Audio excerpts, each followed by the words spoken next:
Bonjour à tous, bienvenue pour ce webinaire autour des outils de l'EDEC Objectif Transition 2025. On va déjà faire un petit test dans la conversation. Est-ce que vous m'entendez bien pour celles et ceux qui viennent d'arriver? Oui, Bon. Alors déjà, merci beaucoup. Donc, je me présente très rapidement. Moi, je suis Jérémy Juste de l'agence RUP. Je vais vous présenter les outils qu'on a produits pour vous, pour l'ensemble des entreprises de l'ESS. Mais avant tout, je vais laisser la parole à Hugues Polastro, délégué général de l'UDES, qui va vous parler un petit peu de l'EDEC Objectif Transition 2025. Hugues, c'est à toi. Ouais, merci beaucoup Jérémy. Bonjour à toutes et à tous. Alors, je vais vous parler effectivement de la démarche et de ce projet. D'abord, je suis très heureux de vous accueillir ce matin pour ce webinaire qui est consacré à la transition écologique dans l'économie sociale et solidaire. Depuis 2023, l'UDES porte aux côtés de la DGEFP, d'Uniformation, de l'AFDAS et bien évidemment de plusieurs branches professionnelles, l'EDEC Objectif Transition 2025. Pourquoi on a décidé d'engager ce travail collectivement? Parce que la transition écologique n'est plus un sujet d'avenir, c'est un sujet du présent. On le voit, elle transforme déjà nos activités, elle transforme nos métiers, elle transforme les compétences dont nous avons besoin, et elle transforme également notre manière d'exercer notre responsabilité de dirigeant. Pour autant, on sait que ce n'est pas évident pour tout le monde, on sait que de nombreux dirigeants peuvent parfois se sentir démunis face à ces enjeux. On l'entend quand on va sur le terrain, à la rencontre des structures de l'ESS. Il y a un manque de temps, il y a un manque de moyens, ou tout simplement, par où commencer. Effectivement, le chantier peut paraître extrêmement large. Ces interrogations sont extrêmement légitimes et c'est effectivement pour répondre à ces interrogations qu'on a construit collectivement cet EDEC. Donc, depuis 3 ans, nous avons mené des actions de formation, on a réalisé des travaux sectoriels, accompagné plusieurs branches professionnelles et produit des outils concrets pour aider les employeurs à passer à l'action. Notre ambition n'était pas de produire un rapport de plus, mais vraiment d'être beaucoup plus opérationnel, de proposer des ressources simples, utiles et directement mobilisables par tous. Parce qu'en fait, on pense, on en est persuadé, c'est une conviction extrêmement forte à l'UDES, dans l'ensemble de l'ESS, mais particulièrement à l'UDES, et également pour l'ensemble des acteurs avec lesquels nous avons lancé cet EDEC, c'est que la transition écologique, c'est pas seulement une contrainte, c'est un levier d'innovation, et c'est surtout pas d'ailleurs une contrainte, c'est un levier d'innovation, c'est un levier d'attractivité, c'est un levier d'engagement des salariés, et plus largement, c'est un levier de transformation pour nos organisations. C'est un sujet qui résonne effectivement très clairement avec les valeurs portées par l'ESS, l'utilité sociale, l'ancrage territorial, la responsabilité collective et la recherche d'un impact positif pour la société. Et cette démarche, pour nous, elle s'inscrit pleinement dans une démarche plus large qu'on a souhaité initier en 2021 à l'UDES, qui s'appelle les employeurs engagés, aux côtés de nos adhérents. Très concrètement, c'est plusieurs outils qui portent les employeurs engagés, qui portent notre ambition au niveau de la transition écologique, c'est Valores. Ce sont des actions de sensibilisation, des formations, ou encore des clubs employeurs engagés, où nous accompagnons les employeurs de l'ESS dans leur transition, dans le renforcement de leur attractivité. Les ressources qu'on va vous présenter ce matin ont été conçues pour être accessibles à toutes les structures, quelle que soit leur taille, leur secteur d'activité ou leur niveau d'avancement sur ces questions. Et c'est quelque chose qui est extrêmement important. Je ne vais pas être plus long. Je voudrais juste remercier l'ensemble des partenaires qui ont rendu ce projet possible, la DGEFP, Uniformation, l'AFDAS, bien évidemment les branches professionnelles qui se sont mobilisées, et puis bien évidemment aussi toutes les structures qui ont accepté de partager leur expérience et leurs bonnes pratiques. Et j'en profite, je souhaite aussi saluer le travail des équipes de l'UDES, et plus particulièrement celui de Maëla Valendois, qui a assuré le pilotage opérationnel de ce projet avec beaucoup d'engagement et de détermination. Et la qualité des outils que nous vous présentons aujourd'hui est vraiment le fruit d'un véritable travail collectif. Et j'espère que vous pourrez vous en saisir. Et malgré le contexte économique que traversent aujourd'hui les employeurs de l'ESS, nous savons que chaque nouvelle transformation peut parfois être perçue comme une contrainte supplémentaire. Et pour autant, on est persuadé de l'inverse avec la transition écologique. La transition écologique peut être une opportunité pour renforcer la résilience de nos organisations, une opportunité pour améliorer l'attractivité et une opportunité pour préparer l'avenir.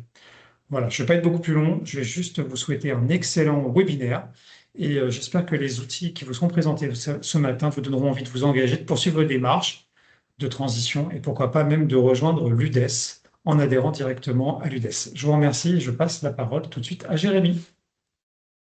Merci beaucoup Hugues, pour cette introduction. Alors oui, effectivement, on va être assez opérationnel aujourd'hui. On va vous présenter les grandes lignes des outils qu'on a créés. Alors, c'est surtout un guide pratique qu'on a créé qui est vraiment dans l'idée de, comme vous le voyez à l'écran, de mieux comprendre, mieux s'approprier le sujet et ensuite de décomplexer, pardon, le passage à l'action. Et puis, ce sont aussi des vidéos pour illustrer cette démarche et avoir des témoignages. Et je salue Joël Barrette de Ville et Services qu'on écoutera tout à l'heure et qui a eu le plaisir de recevoir notre équipe de tournage pour une petite vidéo qui valorise la démarche qui a été menée par Ville et Services. On en parlera tout à l'heure. Donc, je reviens moi assez rapidement sur ce qui a guidé, on va dire, la création de ces outils. On a travaillé avec le groupe de travail et puis surtout, on a mené une petite étude, une petite enquête avec des entretiens auprès de professionnels qui sont en lien avec pas mal d'entreprises de l'ESS. Donc, c'est notamment dans les syndicats d'employeurs, mais aussi auprès d'entreprises de l'ESS directement pour essayer de comprendre quelle était la perception, l'appropriation du sujet. Et on s'est rendu compte de plusieurs éléments, plusieurs enjeux qui ont ensuite guidé la création de nos outils. On est dans un contexte où, alors ça peut paraître comme être un petit retour en arrière, mais il y a quand même un enjeu à revenir sur la conviction, sur le fait qu'il est indispensable de s'engager sur ce sujet de la transition écologique, puisque aujourd'hui on a des outils qui s'adressent souvent aux convaincus et qui s'adressent à une sphère, on va dire, de personnes qui sont déjà engagées. Et donc, il y avait une vraie nécessité de revenir sur cette conviction, revenir sur les raisons qui amènent au passage à l'action. On va vous faire un petit résumé tout à l'heure là, des freins et leviers. Donc, vraiment, cette idée de reparler de sens de cet engagement. Ensuite, il y a un deuxième élément de contexte que vous ressentez tous, à mon avis, c'est le contexte économique et même politique, qui n'est pas forcément favorable à cette dimension-là. Économiquement, elle est vécue comme une dépense, une source de dépenses en temps, en finances. Politiquement, on sent que ce sujet-là a un peu moins le vent en poupe que les années précédentes. Et donc, il y a tout un cadre économique et politique qui fait qu'aujourd'hui, c'est une mise à l'agenda du sujet qui est un peu concurrencée. En plus de ça, on ajoute que dans le secteur de l'ESS, souvent axé avant tout sur le social, je dis souvent parce que ce n'est pas toujours le cas, mais beaucoup d'organisations travaillent sur le social et du coup ont du mal à se sentir, on va dire, aussi responsables sur le plan environnemental parce qu'elles ont déjà une contribution à l'intérêt général via le social. Donc il y a aussi un peu ce discours-là qui est certainement à déconstruire, mais qui s'entend tout à fait par rapport au contexte économique et par rapport au contexte politique. Donc, on a voulu construire quelque chose qui est facilitant et qui décomplexe le passage à l'action, qui est souvent vécu comme lourd, comme devant être parfait. Donc, on a vraiment essayé d'avoir une lecture dans ce guide-là qui adopte la lecture des dirigeants, et puis même, on a mis le mot dirigeant, mais qui adopte la lecture des équipes, que ce soit des équipes salariées ou des équipes de gouvernance. Il y a vraiment cet enjeu de se dire, aujourd'hui, c'est un sujet qui est euh, peut-être un peu plus simple d'accès qu'on ne le croit, un peu plus collectif qu'on ne le croit. Et il y a vraiment cette idée de se dire que aujourd'hui, avec quelques questions clés, avec un parcours qui est certainement pluriannuel, il y a des choses qui sont peut-être un peu plus simples. On a vraiment cette idée de, finalement, on va dire quelque chose d'assez colibri, de faire sa part. Donc vraiment, c'était l'idée de ce guide de se dire, on part d'un point A et on va essayer d'arriver à un point B. Chaque structure a son point B et il y a des petites étapes et vraiment un peu à l'image de quand on a une grosse tâche devant nous, finalement se dire on va la parcelliser pour faire en sorte qu'il y ait un vrai chemin, un vrai parcours. Ça, c'était ce qui a guidé un peu notre création. Dans les freins, parce que ce guide-là et ces vidéos-là, on les a voulu sur une double tonalité, c'est-à-dire une tonalité déjà empathique, c'est-à-dire on sait que tous les acteurs de l'ESS sont en difficulté, et une tonalité en face de ça responsabilisante, c'est-à-dire se dire que oui, on a une responsabilité, mais pour regarder cette responsabilité avec les leviers qui sont à notre disposition, il y a quand même cet enjeu de mieux valoriser les freins auxquels vous faites face. C'est aussi un sujet de plaidoyer pour le secteur de l'ESS. Donc il y a vraiment cette idée de se dire, OK, on fait face à pas mal de freins, mais il faut qu'on arrive à essayer de regarder au-delà. Les freins, je ne vous les apprends pas, hein. Le frein contextuel, je viens d'en parler sur la mise à l'agenda. Le frein financier, évidemment, c'est dans toutes les bouches, même quand on a fait les entretiens, ça revenait très vite. Le frein culturel, j'en ai parlé sur est-ce que c'est vraiment de notre ressort? Évidemment, moi je vais vous dire ce matin, la réponse est oui. Donc c'est parfois compliqué de se dire qu'on a toutes ces responsabilités. Ça peut paraître être un fardeau, mais il y a aussi cette idée qui est de se dire, si on veut vraiment incarner l'alternative la mieux-disante par rapport au conventionnel, au mainstream, ben finalement, l'ESS doit aussi pouvoir regarder cette question de la transition écologique et ne pas être simplement sur le social. Ça, c'est le frein culturel qui est quand même un frein assez fort et je pense que vous le voyez dans vos structures. Le frein temps, il est assez évident aussi. Il est assez lié aussi au frein de la compétence individuelle et collective. Souvent, il y a cette idée de se dire on n'est pas compétent, on n'a pas un spécialiste dans la maison, on n'a pas un spécialiste dans la gouvernance. Par contre, je pense que collectivement, il y a vraiment une compétence à organiser. Et puis, il y a même cette idée que la compétence, elle est peut-être plus accessible qu'on ne le pense. Il y a aussi un gros frein, et c'est celui sur lequel on a essayé de jouer le plus, c'est ce frein de la planification du parcours, cette idée que parfois il manque un GPS. Donc, voilà, il y a l'idée de se dire on va pas fournir un GPS avec ce guide pratique, mais ce guide pratique, vous le verrez, il s'appuie sur pas mal d'autres ressources qu'on citera tout à l'heure. Il y a quand même des choses qui sont des bonnes balises pour vous auxquelles vous pouvez vous rattacher. Et puis enfin, deux freins qui sont des freins aussi assez classiques. Le frein matériel, ça je pense que vous le ressentez aussi, ça peut être sur du bâtiment, sur de l'énergie. Ben, quand on n'est pas chez nous, quand on est locataire, on ne peut pas agir forcément sur ce genre de sujet. Donc il y a des éléments sur lesquels on n'a pas forcément la main et c'est évidemment un frein. Et enfin, le frein de taille, ça, vous le connaissez aussi. Vous n'êtes pas toutes et tous des énormes structures avec des spécialistes au sein de vos structures.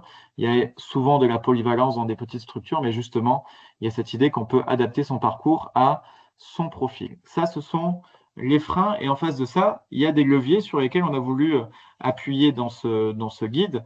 Le levier réglementaire, là, c'est aussi un peu oui, un peu un signal qu'on envoie à tout l'ESS, c'est-à-dire c'est plutôt est-ce qu'on n'essaierait pas de se mettre en mouvement avant que le cadre légal ne nous rattrape et qu'on soit peut-être un peu dépassé? On voit bien que tout ce qui devient légal, par exemple toutes les clauses qu'on peut avoir dans les appels d'offres, ça devient normal, c'est en tout cas accepté. On le voit là, dans le deuxième levier sur la commande publique et privée. Donc il y a cette idée peut-être qu'on peut essayer de devancer les attentes ou au moins d'être prêt au moment où il y aura des attentes qui seront légales dans la commande. Et parfois, il y a aussi des commandes publiques et privées avec des acheteurs qui ont des politiques d'achat qui vont au-delà du cadre légal. Donc, il y a cette idée d'anticiper les attentes qu'on peut avoir. Le troisième levier, il est assez intéressant. Je pense que vous le voyez sur certains sujets. Il est peut-être aussi là, plus général que ce qu'on peut penser de prime abord. C'est le levier économique. Il y a parfois des éléments qui peuvent être des économies. On parle d'énergie, on parle dans nos stratégies d'achat, il peut y avoir des choses qui nous génèrent plutôt des économies et qui peuvent être intéressantes économiquement. Le levier de l'engagement, j'en ai parlé sur la question du positionnement du secteur de l'ESS, mais même du positionnement de toutes vos structures.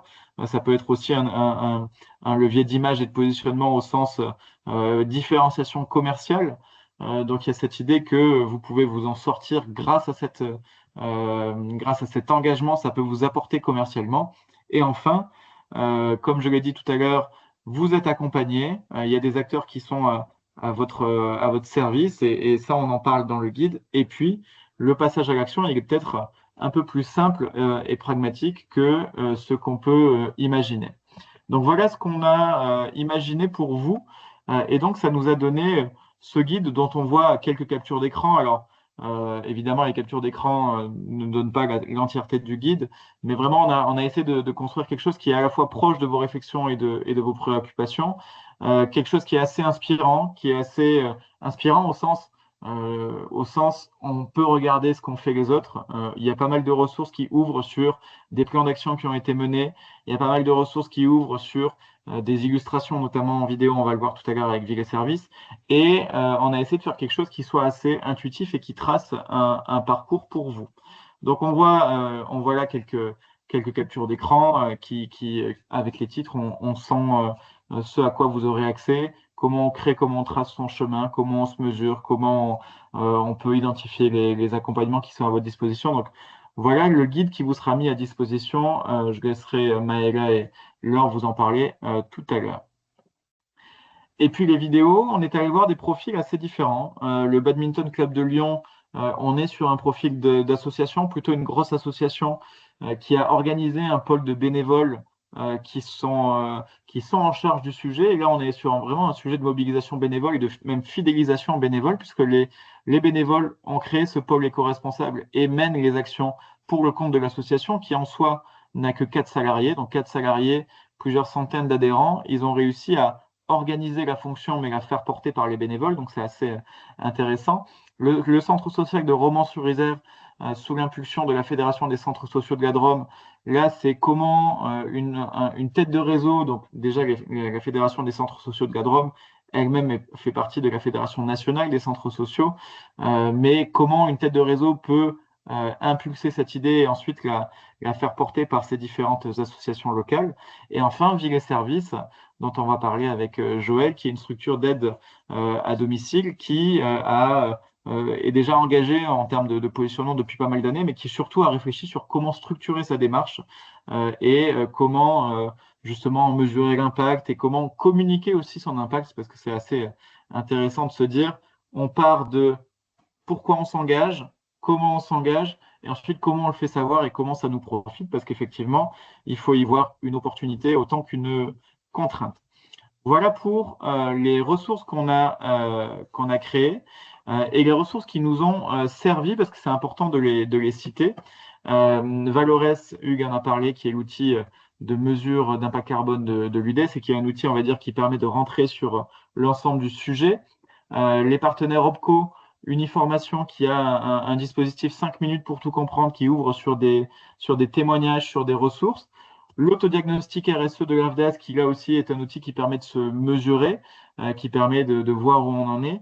La mission transition écologique, là, on est sur un outil ministériel qui vous permet de recenser l'ensemble des aides qui sont à vos dispositions, parce que là, il y a vraiment un champ assez large d'aides, petites ou grandes, qui vous permettent de vous dire que sur tel sujet, ben, en fait, finalement, le coût ne sera pas aussi important, parce qu'il sera aussi supporté en partie par les aides d'État. Et puis, des outils complémentaires aux documents existants, parce que l'idée, c'était aussi de voir, de vous ouvrir sur des outils qui ont déjà été créés, de ne pas faire un outil de plus, mais plutôt finalement presque un hub qui ouvre sur d'autres outils. Donc, il y a ESS France, pardon, qui avait contribué, et non pas y contribué, mais contribué au scénario de l'ADEME. Le guide de la CRES Nouvelle-Aquitaine, qui est un guide assez thématique, intéressant aussi d'aller le voir. Tout ça, c'est accessible par des QR codes ou des liens dans le guide, que vous lisiez du coup en digital ou que vous l'imprimiez. Et enfin, Exopé et le Synovdes, qui sont deux syndicats d'employeurs membres de l'UDES, qui eux-mêmes avaient fait leur guide.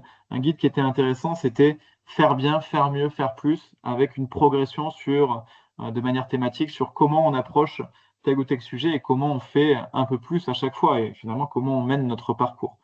Important aussi de mentionner des acteurs ressources qui ont été très importants et inspirants dans la rédaction et qui eux-mêmes centralisent pas mal de ressources, notamment le mouvement Tilt. J'ai vu Lorraine parmi les participants. Le mouvement Tilt a vraiment une Tiltothèque qui est très remplie avec beaucoup de ressources et qui sont vraiment facilitatrices, simplificatrices et qui vous donnent aussi à voir des choses qui ont été faites par d'autres. Le dispositif local d'accompagnement que vous devez connaître certainement, qui forme ces accompagnateurs sur cette question de la transition écologique et qui justement a des modules sur ce sujet. Et enfin, Guidasso et France Nature Environnement Centre Val de Loire, qui ont conçu aussi un guide qui est sur cette idée de parcours également, et qui vous permettront aussi, enfin, ce guide vous permettra, pardon, de retrouver des éléments progressif pour passer à l'action. Voilà ce qu'on pouvait dire sur les ressources qui vous seront mises à disposition et on va tout de suite passer. Non, je vais juste vous dire que ces ressources-là vont vous être mises à disposition très rapidement par emailing, par l'UDES. Vous allez recevoir l'ensemble des ressources et vous aurez accès à ce qu'on a produit ici, qui ouvre, je l'ai dit, sur d'autres ressources. Et puis vous aurez aussi accès à tout ce qui a été produit dans le cadre des GEDEC Objectifs Transition. Il y a eu notamment des analyses sectorielles qui sont aussi intéressantes en fonction du secteur dans lequel vous évoluez. Et puis les vidéos sont sur le YouTube de l'UDES. Voilà ce que je pouvais vous dire sur les guides. On va juste accueillir Joël. Joël, est-ce que vous nous entendez et est-ce que vous êtes là?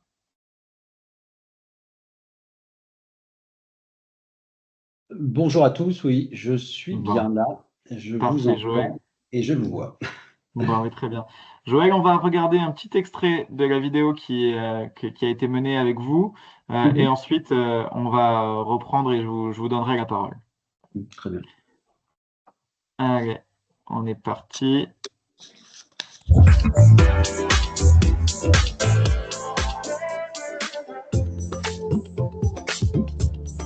La RSE au sens large, elle est présente en fait depuis de nombreuses années au sein de Ville et Services. C'est vrai qu'en tant que structure d'aide à domicile, on est reconnu d'intérêt général. Donc en fait, notre cœur de métier, notre mission principale est tournée vers l'humain. Aujourd'hui, l'enjeu, c'est vraiment de pouvoir renforcer en fait ce côté pilier environnemental. Et l'idée, ça a été de travailler en fait avec un petit cabinet, avec une méthodologie éprouvée. Et l'enjeu était là, c'est comment mieux structurer ce que Ville et Services a mis en place depuis une dizaine d'années, comment réaliser à partir de là une feuille de route, à partir d'un diagnostic partagé, et ensuite comment mieux communiquer en interne et aussi en externe, en créant des éco-ambassadeurs. Ce collectif Voilà, c'est simplement pour vous montrer un petit extrait de ces vidéos que que vous pourrez regarder. Joël, justement, vous étiez en train d'en parler dans la vidéo. Ce qui est intéressant, c'est la question du déclic. Qu'est-ce qui vous a incité, bon, peut-être à vous engager, alors on en avait parlé, ça fait partie de l'ADN de votre structure, mais qu'est-ce qui vous a incité aussi à structurer votre démarche? On va être structuré parce que c'est pas parce qu'on fait quelque chose depuis une dizaine d'années que c'est partagé par l'ensemble des parties prenantes. Et les parties prenantes principales dans un service autonomie à domicile sont d'abord les adhérents, mais aussi l'ensemble des salariés, plus les partenaires institutionnels. Et on s'est rendu compte que c'était insuffisamment partagé, insuffisamment porté. Et l'enjeu, il était là. C'était structurer en interne l'ensemble des actions faites, mais surtout les valoriser, les partager et aussi, et surtout, vous l'avez dit tout à l'heure, les évaluer, les mesurer. Et donc, on a mis en place, enfin, on s'est appuyé sur, déjà, il y a une vraie réflexion interne partagée en CODIR, en comité de direction. Ensuite, avec l'ensemble des acteurs, hein, notamment de l'équipe administrative, et puis l'ensemble des intervenants à domicile. Et l'idée, c'était de mettre en place un accompagnement avec un tiers, un tout petit cabinet, hein, j'évoque, mais très spécialisé dans son domaine et très pertinent, qui a facilité ce travail de structuration. Donc c'est vrai qu'on partait pas d'une page blanche parce que beaucoup d'actions existaient déjà, des actions, je dirais, qui peuvent paraître simples, évidentes, mais donc il y avait déjà cette culture, mais insuffisamment valorisée, à mon sens, tant en interne et encore plus en externe. Hmm. Donc derrière, et je me reconnais dans ce que vous avez dit en préambule, c'est-à-dire que pour nous, c'est un véritable levier d'attractivité, enfin, on y viendra peut-être après, mais c'est un véritable levier d'attractivité et d'innovation. Parce qu'aujourd'hui encore, dans le médico-social et dans les ESS, se positionner sur la RSE et la transition écologique reste différenciant. Est-ce que vous pouvez nous dire combien de temps ça vous a pris, ce travail-là, un peu dans le process, comment ça a été mené, on va dire, sur le côté charge de travail qui est assez intéressant pour ceux qui nous écoutent aujourd'hui. Tout à fait. Alors moi je suis le DG, j'ai une responsable qui a un périmètre assez large, qui est responsable du pôle innovation, projet développement, hein, c'est un périmètre assez large, mais qui intègre aussi la RSE. C'est un poste qu'on a créé en ayant repris une structure il y a 1 an et demi. Oui, c'est ça. C'est un poste donc, que j'ai créé en reprenant donc Ambre qui appartenait à cette structure. Donc cette personne est dédiée, alors que très partiellement, hein, c'est une partie de son travail, et elle a travaillé de façon, pendant à peu près 1 an avec ce cabinet, alors pas en continu, c'était des rencontres énormément fluides, c'est-à-dire c'était beaucoup de visio, hein, quand je dis beaucoup de visio, c'était un travail, en fait, on a d'abord fait un travail de diagnostic, hein, c'est simple, hein, c'est qu'est-ce qui existait, pourquoi, comment, quels étaient les moyens mis en place, vers quoi on voulait tendre, donc quels étaient nos objectifs à atteindre, donc en structurant, et quel délai on se donnait, puisqu'on savait très bien qu'on n'allait pas pouvoir tout faire en quelques mois, hein, puisque je vous disais, il a fallu quasiment 1 an d'accompagnement. Et donc, on est parti sur quelque chose de très structuré, avec une volonté, et c'est ce qui est mis en place actuellement, ce qui est en cours, d'aller jusqu'à, moi je dis souvent, c'est bien que ce soit porté par la direction et l'équipe de management, il faut que ce soit porté par tous. Donc, c'est comment insuffler et ensuite diffuser. Et donc, pour le faire, c'est comment s'appuyer sur des éco-ambassadeurs. C'est comme ça qu'on les a appelés. Donc, des personnes, on a défini une lettre de mission, on a défini des profils qui sont volontairement très diversifiés, très variés. Ce n'est pas nécessairement des personnes experts en RSE, hein. C'est des personnes qui ont envie et qui viennent aussi de domaines différents et l'ensemble des représentants d'ailleurs des différentes activités. Et l'idée, c'est que ces personnes soient dans une démarche de participation, de co-construction et de valorisation pour mieux diffuser. Voilà, c'est vraiment ça l'enjeu. Et donc là, on est vraiment dans cette démarche de création, c'est en cours de création des éco-ambassadeurs pour aller encore plus loin. Est-ce qu'on peut parler justement de vos thématiques d'engagement, sur quoi ça se concrétise? Et puis voilà, qu'est-ce que ça apporte à votre entreprise? Nous sommes un service autonomie à domicile, donc comme vous le savez, on intervient principalement au domicile des personnes accompagnées et notamment des personnes fragiles. Donc se pose pour nous, il y a deux leviers principaux, il y en a beaucoup, mais il y en a deux principaux. C'est le domicile en termes de santé publique, mais aussi en termes d'environnement, je vais y revenir, et la mobilité. Et donc, beaucoup de nos adhérents sont des personnes fragiles, que je vais qualifier je vais mettre les guillemets, de confinés, c'est-à-dire qui vivent majoritairement dans leur lieu de vie, que ce soit un appartement, une maison, un EHPAD, une colocation, une résidence autonomie, peu importe. Et donc, l'utilisation de produits neutres pour la santé et l'environnement sont des éléments clés. Alors, quand je dis produits neutres, là, je parle aussi de l'entretien du logement, parce que ça fait partie de notre mission, donc d'utiliser des produits neutres, non nocifs. Et donc, on a entamé une démarche qui n'est pas nouvelle, à travers une formation qui s'est créée il y a quasiment 10 ans, sauf qu'on est allé beaucoup plus loin, en recherchant, en identifiant des produits, des labels, en formant nos salariés donc en conséquence et en sensibilisant nos adhérents à ces produits. Donc ça, c'est une vraie démarche importante, tant en termes de santé publique pour nos adhérents, nos salariés évidemment, mais aussi au niveau environnemental. L'autre levier, c'est la mobilité. Comme je le disais, la plupart de nos missions nécessitent des temps de déplacement et donc avec un impact, on ne va pas se cacher, un impact carbone fort. On était la première structure à avoir cette réflexion-action en fait sur la métropole du Grand Nancy et à souhaiter équiper nos salariés. Alors, partiellement nos salariés, on a 200 salariés, il ne s'agissait pas d'équiper tous les salariés, mais de vélos assistance électrique. Et donc, on était les premiers à signer une convention avec la métropole du Grand Nancy, donc pour une mise à disposition de vélos. Voilà, alors c'est pareil, il y a toujours des freins initialement, des personnes qui sont peut-être pas très à l'aise avec une activité physique, parce qu'on ne va pas parler de sport, mais une activité physique, même si elle est assistée. Et ça a pris. Ça a pris, donc on avait une convention, après on ne pouvait pas renouveler, mais donc en fait on prend à notre charge les locations individuelles des salariés. On est là sur une activité principalement pour les vélos urbaines, périurbaines. On a une activité qui est dans deux autres secteurs, qui est un peu plus orientée rurale. Évidemment, ce n'est pas adapté, mais sur l'activité métropole du Grand Nancy, c'est complètement adapté. Et ça prend, ça a du sens. Et je vois bien qu'il faut...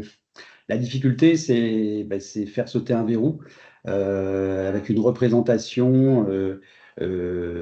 pour ceux qui font peu de vélo, une représentation du vélo où on s'expose. Après, voilà, Nancy a mis en place une infrastructure qui est de plus en plus complète. C'est encore Strasbourg, mais il y a et qui facilite cette prise de décision. Voilà. Donc, on a vraiment joué sur ces deux leviers parce que ce sont les deux leviers qui, en fait, sont le plus importants au niveau de notre activité.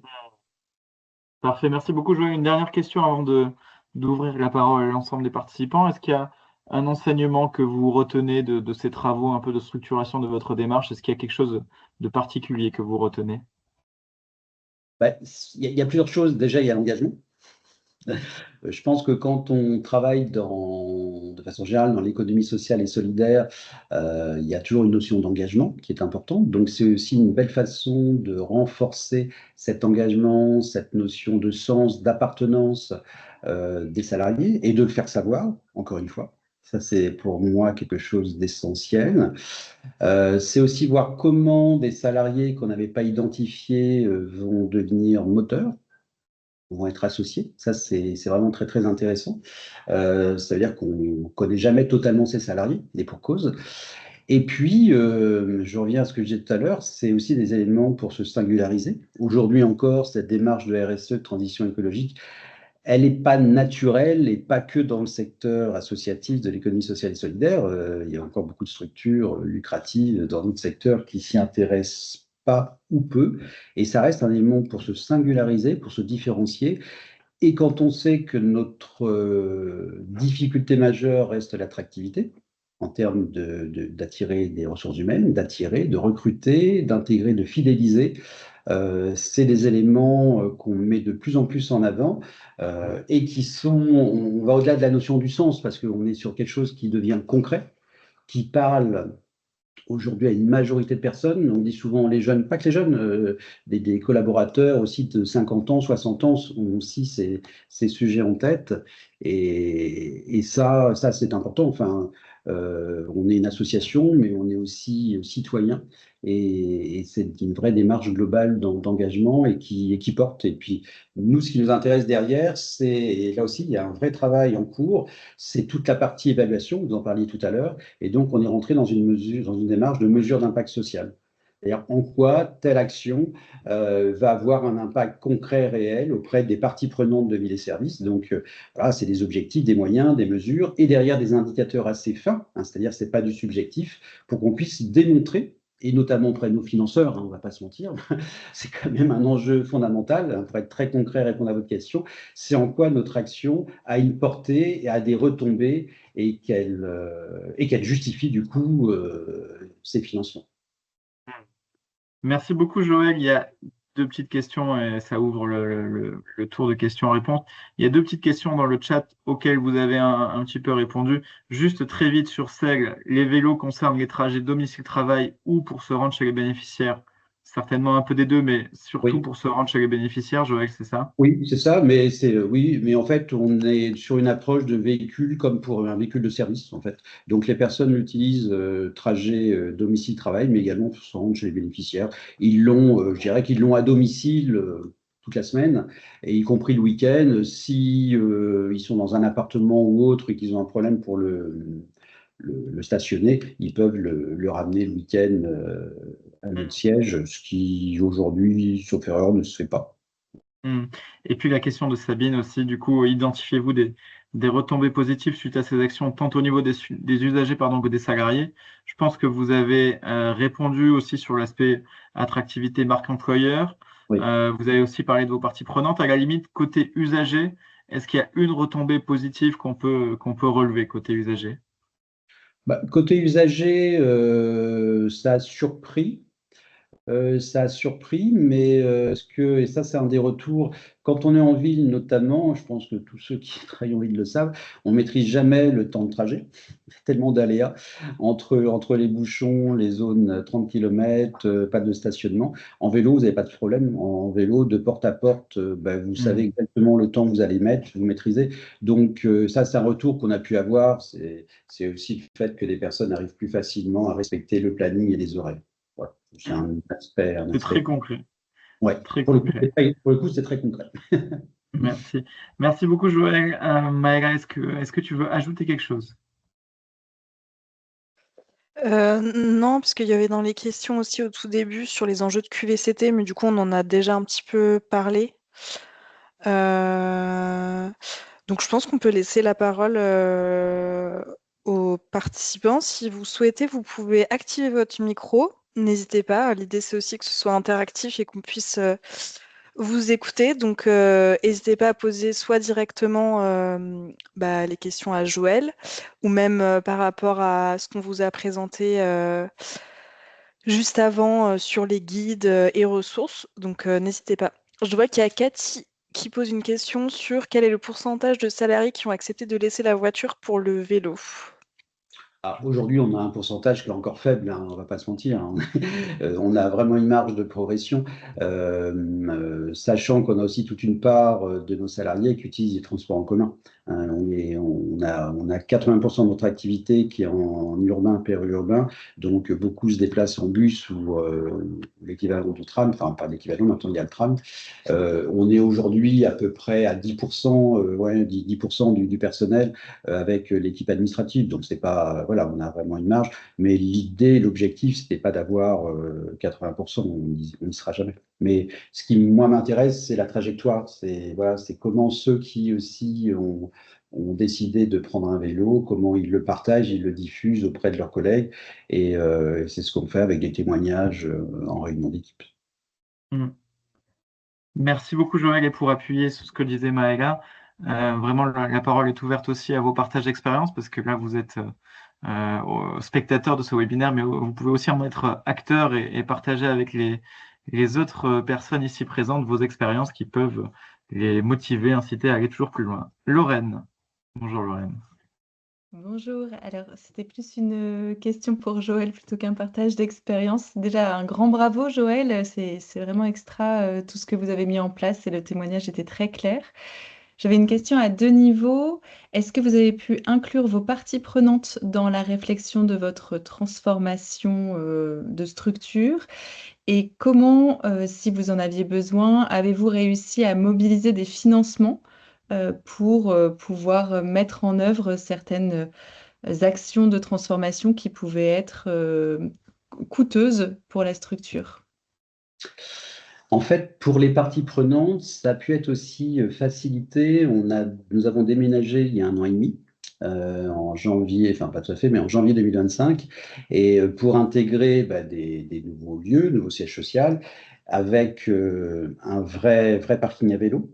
Et donc, on avait anticipé le fait d'avoir 16 prises électriques. Enfin, voilà, possibilité de stocker, de stationner 16 vélos à assistance électrique et des prises pour les batteries, avec aussi des bornes électriques. Donc, tout ça, en fait, a été anticipé, parce que ça fait plusieurs années qu'on travaille sur ce projet. Et dans notre projet, en fait, de nouveau siège social, qui s'appelle Farlab, il y avait toute cette dimension RSE et de transition écologique qui était le fil rouge.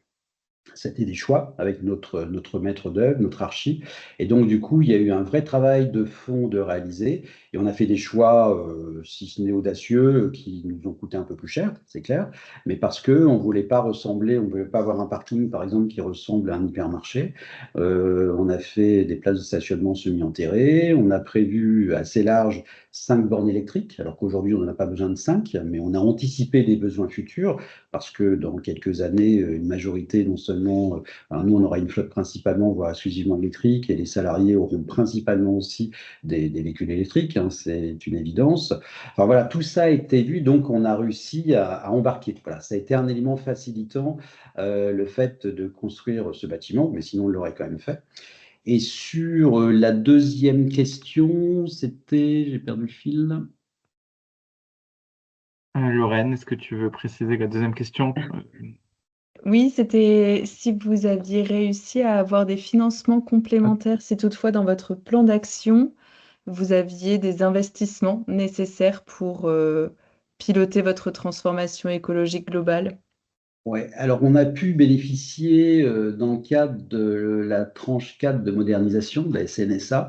On a eu une partie financée, pas la totalité, mais 60% d'une partie, mais quand même la majorité, 60% d'une partie en fait de l'accompagnement du cabinet qui a été pris en charge au titre de la tranche 4 de la CNSA. Donc c'était quand même intéressant. Et on a pu, alors vous en bénéficiez peut-être aussi, on peut bénéficier nous de dotations complémentaires qualité via notre financeur principal, le conseil départemental.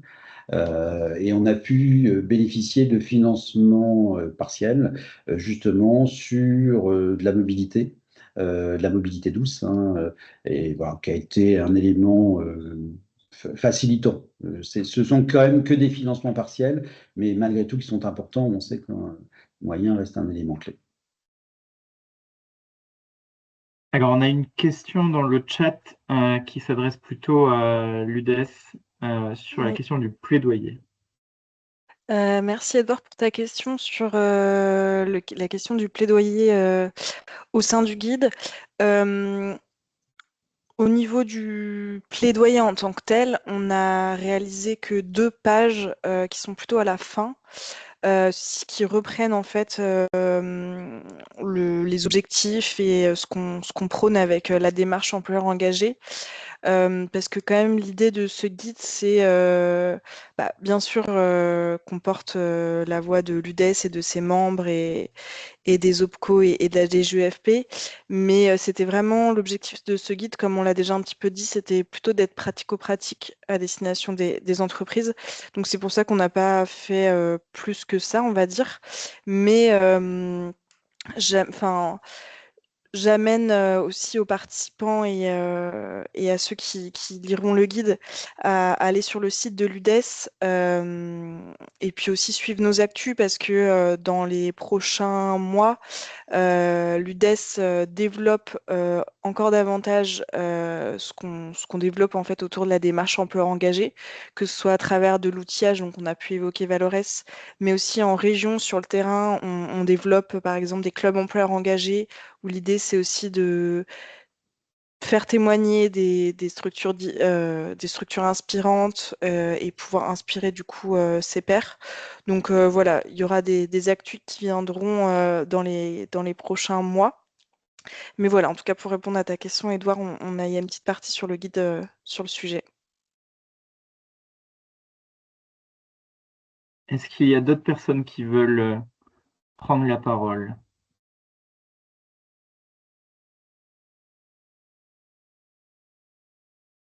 Alors, je m'adresse à Maëla. Est-ce qu'on a des éléments à ajouter ou est-ce qu'on se dirige tranquillement vers un petit mot de conclusion? Ah, on a Amaury Oui, qui veut j'aurais une prendre la parole. question. Alors, ce serait Oui. plutôt pour Joël. J'avais une question. Comment est-ce que vous mesurez les impacts de vos démarches RSE au global, ou est-ce que vous arrivez à le faire? C'est mieux avec le micro. Bonjour Marc. C'est ce que je disais tout à l'heure, on est rentré dans le cadre d'une démarche de mesure d'impact social et on s'est dit, dans l'associatif et dans l'ESS, on a des capacités, des qualités, on ne va pas laisser la place qu'aux grosses structures du CAC 40 qui savent très bien le faire. Et donc, on est rentré dans cette démarche depuis 2 ans. Pour l'instant, on l'a réellement fait sur des nouvelles animations, des ateliers que l'on a lancés depuis 1 an. C'est pas le sujet là, mais des ateliers de prévention. Mais si, ça touche aussi la RSE, de prévention, de bien-être. Donc, on a pu mesurer des éléments très, très précis avec la méthodologie éprouvée de la mesure d'impact social. Donc là, on est sur des éléments de bien-être liés à des activités notamment, et je pense à des activités qu'on a mis en place, telles que la sophrologie, telles que le Qigong, telles que l'activité physique adaptée, voilà, pour citer quelques exemples, sur ce que j'ai cité précédemment, à savoir la mobilité douce, l'adaptation aussi des produits au domicile avec les leviers environnementaux et santé, ça, on ne l'a pas encore mesuré concrètement. Voilà. Donc ça, c'est aussi un travail à faire. On a des éléments qui relèvent plus d'existant, mais du ressenti, et on veut justement le mesurer. Alors après, dans le cadre d'une mesure d'impact social, on ne peut pas tout faire en même temps. Hein. C'est un travail très très conséquent, et donc on est parti sur les objectifs clés pour nous, les objectifs essentiels qu'on veut valoriser, et la RSE et la transition écologique vont en faire partie. Voilà. On doit s'y atteler. Aujourd'hui, je ne suis pas en capacité de dire très concrètement, voilà, nous l'avons mesuré avec tel. Alors, on a ciblé des indicateurs, bien sûr, mais on n'est pas encore en capacité de dire, voilà, on l'a mesuré de façon très, très, très précise. Merci beaucoup, Joël. Merci. Lorraine. Je me permettais de réagir du coup sur le témoignage de Joël, notamment sur un outil qu'on co-développe avec l'UDES et l'ABC, qui a la volonté de valoriser les contributions positives des acteurs de l'intérêt général, c'est-à-dire que ce sera à la fois un outil qui permettra de mesurer l'empreinte environnementale, aujourd'hui autour de l'enjeu carbone, et bientôt plus multicritères pour vraiment englober l'ensemble des enjeux environnementaux de manière holistique. Et cette démarche, elle n'est pas simplement dans une dynamique de mesure de ce qui pèse, mais aussi de ce qu'on génère comme impact positif avec des nouveaux indicateurs de valorisation, notamment des nouvelles formes de dividendes comme le dividende climat, qui fait aussi partie du mouvement Tilt. Donc voilà, c'est encore un peu en avance de phase, c'est en cours de déploiement, de développement, de test. Mais sachez que c'est des outils qu'on souhaite, en tout cas sur lesquels les acteurs travaillent, parce qu'on a vraiment le souhait de le mettre à disposition des acteurs de l'intérêt général pour valoriser leurs contributions positives. Merci Lorraine. Moi, j'avais peut-être une petite question, Joël, avant peut-être qu'on conclue ou qu'on voit s'il y a d'autres questions. Je ne sais pas si vous l'avez dit à propos de votre mesure d'impact social. Est-ce que vous êtes accompagné ou vous le faites de manière autonome totalement? Non, on était accompagnés. On pensait initialement qu'une jolie action de formation serait suffisante. Bon, hein, je me suis trompé. Et on avait suivi une formation de 2 fois 2 jours, mais qui était pertinente, hein, via l'UNAFAM à Paris. C'était intéressant avec une consultante. J'avais prévu une formation assez large. On était 6, dont moi, et j'avais associé 2 administratrices également. Donc, je voulais quand même faire quelque chose d'assez transverse. Bon, c'était une première sensibilisation, mais pas suffisante. Et ensuite, on a eu un deuxième accompagnement. Donc, en l'occurrence, c'est Ambre, hein, qui porte le projet. C'est elle qui a bénéficié via Impact Track, donc la plateforme Impact Track, financée par Malakoff Humanis. Donc, il nous a financé cette démarche, réunion, alors accompagnement, méthodo, visio, mais qui était nécessaire, suffisante probablement pas, mais nécessaire en tous les cas. Ok, Merci. parfait, merci. Et peut-être aussi dernière question, désolée. À propos justement cette mesure d'impact social, est-ce que vous pouvez, est-ce que vous avez eu l'occasion d'échanger avec des pairs qui sont peut-être dans la même démarche? Est-ce que vous observez aussi peut-être au niveau des acteurs autour de la ville de Nancy ou même dans la région du département, des acteurs qui sont dans la même démarche avec qui vous pouvez échanger sur le sujet? Non, je trouve Ok. ça, non, non, je trouve ça, enfin, je vais être un peu cash, excusez-moi, je trouve ça hallucinant. Hallucinant. Non, non, non, non, non, non. Moi, j'étais il y a 2 ans au Conseil économique et social à Paris. Voilà, c'était la grande messe sur la mesure d'impact social avec les politiques, mais il y avait aussi des intervenants très pertinents. On était la seule, alors au sein de l'UDES, on ne devait pas être très nombreux. On était la seule structure de notre fédération, UNA. Moi, j'appartiens à notre fédération UNA. Et il y avait la DG d'UNA qui était là. On a pas mal échangé. Et non, non, non, non, mais pas que. Alors, on est là dans l'économie sociale, mais pas que. Même d'autres secteurs d'activité, c'est encore un champ qui est assez peu où assez peu d'entreprises se sont appropriées. Enfin, je vous le disais, alors je le disais là de façon un petit peu provoque.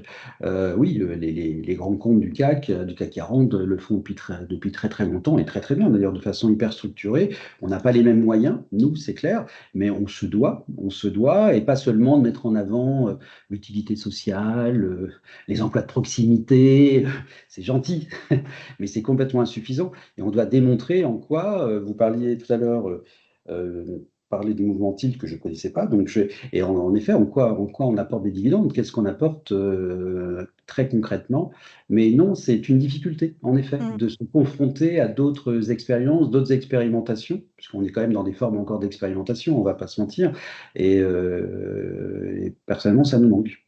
Et j'ai vu aussi dans le cadre de l'accompagnement Impact Track, il y avait une dynamique, mais il n'y avait pas non plus énormément de structures qui étaient accompagnées. Ok, Parfait. merci. Merci beaucoup, Joël. Avant de laisser la Je pense que parole à pour vous, Céline, juste, je pense que pour vous, oui, l'UDES, c'est certainement un enjeu très important aussi de sensibilisation, c'est ce que vous faites là Mm. aussi, mais aussi d'accompagnement sur cette mesure d'impact social. Je sais que notre fédération UNA aussi commence à s'y intéresser Mm. sérieusement pour pouvoir justement mieux sensibiliser et après mieux accompagner ses adhérents. En merci effet. beaucoup, Joël, et merci Juste, pour toutes vos questions. Vas-y, Maëla. Jérémy, il y a Cathy du coup qui a fait un petit commentaire sur l'intervention de Joël, la réponse à la question. Pour info, il y a la fédération ADMR 84 et Adar Provence qui ont des démarches similaires. Si Très bien. jamais vous voulez qu'on vous mette en relation avec eux, c'est toujours possible. Ah ben, volontiers. Volontiers. Top. Avant qu'on laisse la parole à Céline Lemarié pour une conclusion, Maëla, est-ce qu'on peut juste redire un petit mot sur la mise à disposition de ces outils de l'ensemble des participants et même au-delà? En effet, du coup, déjà, soit cet après-midi ou demain, on vous enverra un petit mail donc, avec les slides présentés aujourd'hui. Sur les slides, vous pouvez cliquer pour déjà voir les vidéos et également accéder au guide. Au-delà de ça, il me semble qu'il y a Laure qui vous a envoyé dans le chat, mais peut-être qu'on le remettra à la fin. Oui, c'est ça, elle les a bien envoyés. Elle a mis les liens vers les vidéos, les 3 vidéos du coup qui ont été produites dans le cadre de l'EDEC, également le lien vers le guide. Et de manière globale, au niveau du site de l'UDES, on a créé une page spécifique sur le sujet de la transition écologique. Du coup, avec l'ensemble des ressources qui ont été produites dans le cadre de cet EDEC.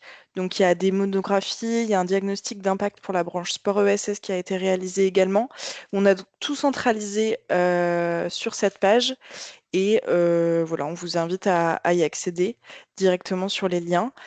Et puis, bah, de toute façon, au niveau de l'UDES, on reste bien sûr disponible dans le futur si vous avez des questionnements sur les ressources ou même si potentiellement vous voulez les présenter au sein de vos réseaux, etc. On restera bien sûr disponible pour ça.